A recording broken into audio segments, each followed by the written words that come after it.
आपके समक्ष कुछ बोल सकूं, किंतु जैसा आदेशित हुआ है उसके अनुकूल में सूर्य को दीपक दिखाने का प्रयत्न अवश्य करूं। आज 15 अगस्त जिन वीरों के कारण, जिन शहीदों के कारण हमें आजादी का पर्व मना रहे हैं, उनके चरणों में मैं कुछ शब्द अर्पित करना चाहती हूँ कि मैं उनको शब्द चढ़ाती हूँ, फूल नहीं है मेरे पास, कि मैं उनको शब्द चढ़ाती हूँ। हिंद जिनकी जान था, देश हिंदुस्तानी उनका, मजहब हिंदुस्तान था, नाम हिंदुस्तानी उनका, मजहब हिंदुस्तान था। रक्त से रंगते थे धरती को अरियों की ललकार पर, जय हिंद का नारा सदा दिया था जेलों की दीवार पर। अरे बदन पर पड़ी थी बेड़ियां, दिल मगर आजाद था, और रक्त के अंतिम कतरे में भी भारत जिंदाबाद था, रक्त के अंतिम कतरे में भी भारत जिंदाबाद था। और इतनी कुर्बानियों के बाद हमें क्या पढ़ाया जा रहा है, क्या पढ़ा रही है एनसीईआरटी हमें कि 14 अगस्त मध्य रात्रि को दस्तावेजों पर दस्तखत हुए और आजादी हमारी झोली में डाल दी गई। क्षमा कीजिएगा, कैसे मिली थी आजादी? कि कतरा कतरा खून दिया था, दी जवानी जुनून दिया था, खड़े अंग्रेज माने नहीं थे, गोलियों से भून दिया था, गोलियों के गाल नहीं थे, ना आवाज मंजीरों की, अरे खनखनाहट गूंजती थी सेल्यूलर में जंजीरों की। और राजनीति से मिली नहीं, राजनीति से मिली नहीं, नहीं खरीदी पैसों से, और सौदा लहू के मोल हुआ था भगत सिंह जैसों से, सौदा लहू के मोल हुआ था भगत सिंह जैसों से। अरे माओ ने गोली खाई थी, बेटे लटके फंदों पर, आजादी की डोली उठी है कुर्बानी के कंधों पर, आजादी की डोली उठी है कुर्बानी के कंधों पर। और ये तिरंगा जो इतनी शान से लहरा रहा है, इस तिरंगे से मैं कुछ कहना चाहती हूँ कि बहते वीरों को लहू का अभिमान याद दिलाने आई हूँ। ऐ तिरंगे सलाम तुझे है पर याद दिलाने आई हूँ, ऐ तिरंगे सलाम तुझे है पर याद दिलाने आई हूँ।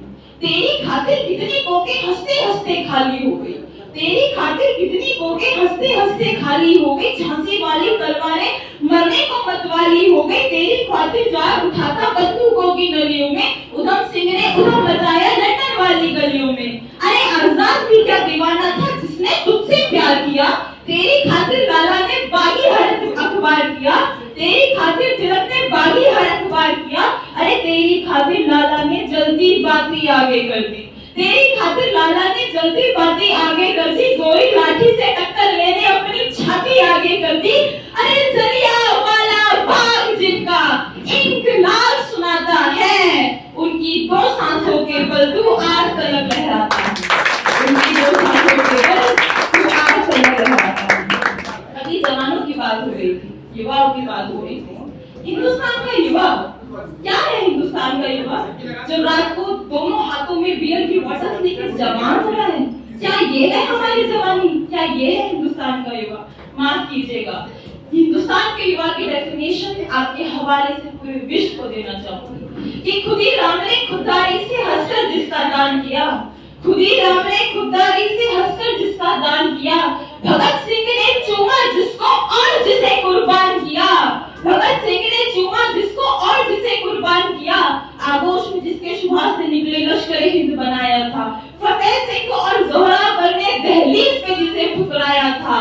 अरे संघर्षों में बुनियाद बनी जो आजादी के बोल की, संघर्षों में बुनियाद बनी जो आजादी के बोल की, सुलग रही थी वही जवानी शेखर के पिस्तौल की, और खदक रही थी रोम रोम में अशफाक उल्लाह खान के, वही जवानी दौड़ रही है खून में हिंदुस्तान के, वही जवानी दौड़ रही है खून में हिंदुस्तान के।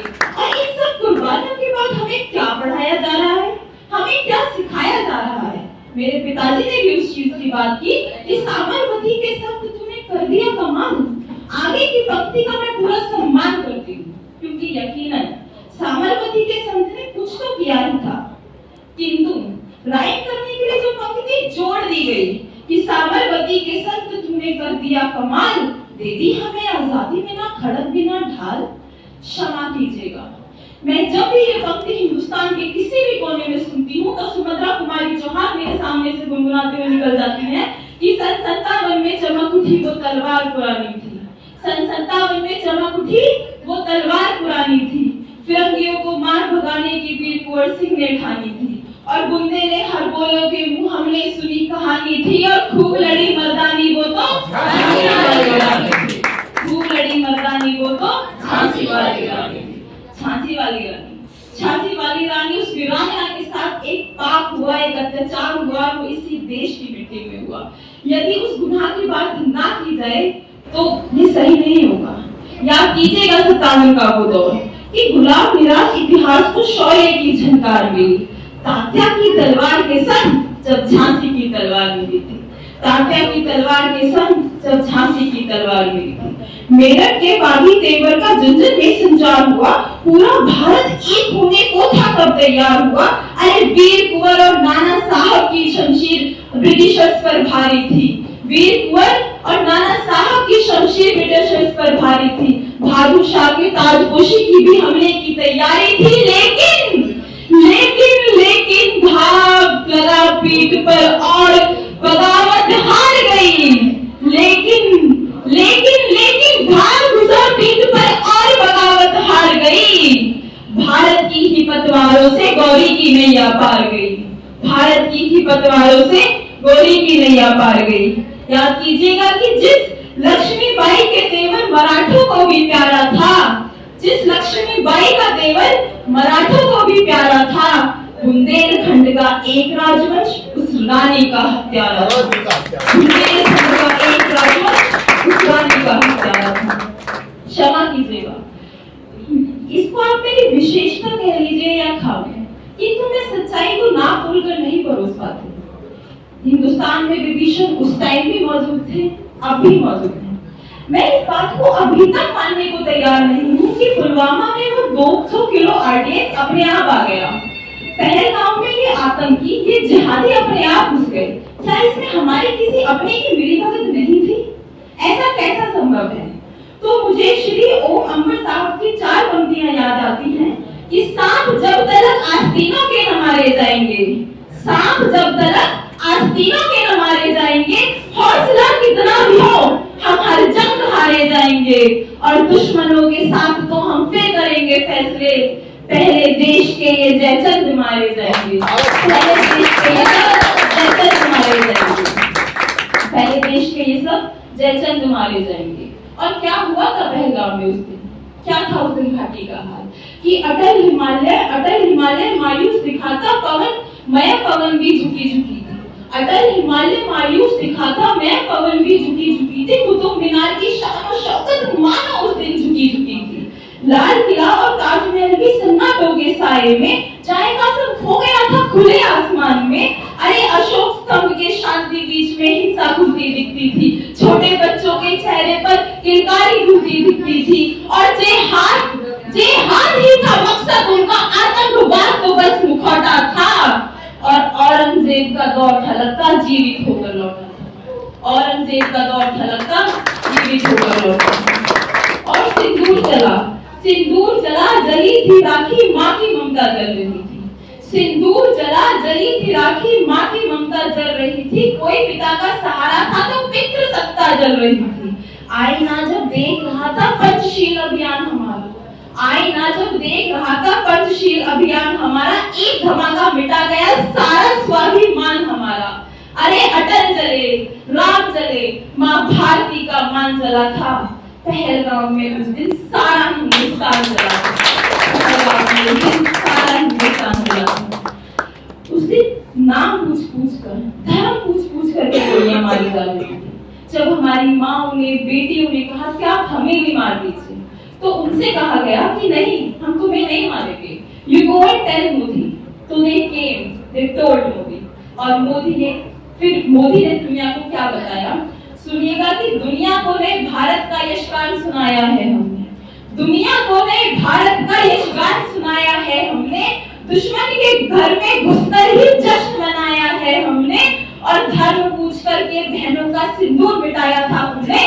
उसी मिटे सिंदूर को ही बारूद बनाया है। इन आतंकी ताकत पर भारत की खुददारी लड़ती है। इस आतंकी ताकत से भारत की खुददारी लड़ती है। यहाँ व्योमिका और सूफिया जैसी नारी लड़ती हैं। पहलगाम का बदला लेकर दुनिया को ये बता दिया कि एक चुटकी सिंदूर की कीमत कितनी भारी पड़ती है। पहलगाम का बदला लेकर दुनिया को ये बता दिया कि एक चुटकी सिंदूर की कीमत कितनी भारी पड़ती है। अब मैं अपनी वाणी को विराम की ओर ले जाते हुए आपको आपका ही परिचय देकर जा रही हूँ। जिस पर दुनिया नाज करेगी, कौन लोग हुआ, कौन है कि जिस पर दुनिया नाज करेगी वो अद्भुत किरदार हो तुम, भारत माता के बेटो इस दुनिया के सरताज हो। भारत माता के बेटो इस दुनिया के सरताज हो। और ये सरदारी पुनः स्थापित कैसे की जाए कि बहती नदिया की धार बनो, बहती नदिया की धार बनो, कुल की रक्षा में खार बनो, वीरों के तुम श्रृंगार बनो, मेहमानों का सत्कार बनो, तुम प्यार बनो, अंगार बनो, ललकार बनो, टंकार बनो, हुंकार बनो, टंकार बनो, फिर से परसे की धार बनो, और जो वज्र फाड़ दे दुश्मन का वो राणा की तलवार बनो। जो वज्र फाड़ दे दुश्मन का वो राणा की तलवार बनो।